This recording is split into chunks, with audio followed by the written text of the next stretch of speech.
everybody. Welcome to another edition of Medium Match. This month's theme is The Book Was Better. Recommend books that were poorly adapted into movies, TV shows, or video games. Today we have Sam here to talk about their pick, My Sister's Keeper by Jodi Picoult. Now, Sam, can you describe the plot to us, please? Yes, My Sister's Keeper is about a family and particularly two sisters.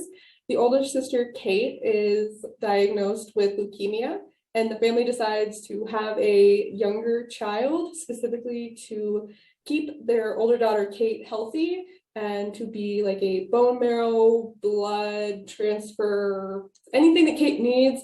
Anna was born to give it to her. And then when Anna turns 13, she decides she does not want to give her sister a kidney transplant. And then what ensues is kind of her fight for bodily autonomy, bodily independence, and kind of medical ethics, things like that. That sounds really intense. So why do you love the book version?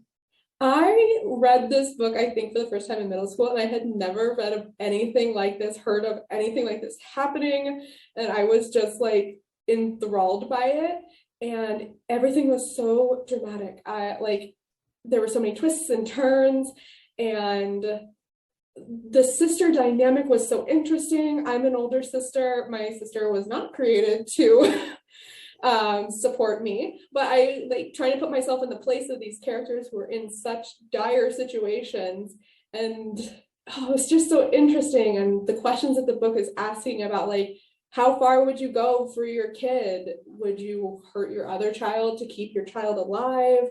Where do the lines of medical ethics? And when I first read it, I didn't know these exact questions. I didn't have those words, but it's so interesting, the questions that the book asks and delves into.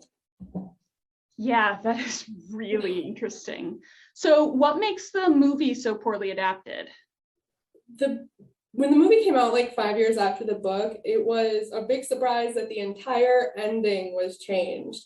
There's a big plot twist at the end that I won't give away, but the movie version has an entirely different plot twist than the book's plot twist. So people were really shocked and surprised about what happened. And I think that a lot of the big questions that were asked were lost with the changing of the ending.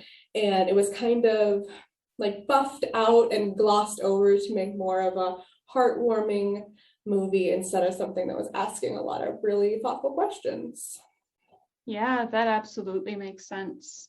Well, thank you so much for being with us today, Sam, and thank you all of you for listening. We'll see you next time.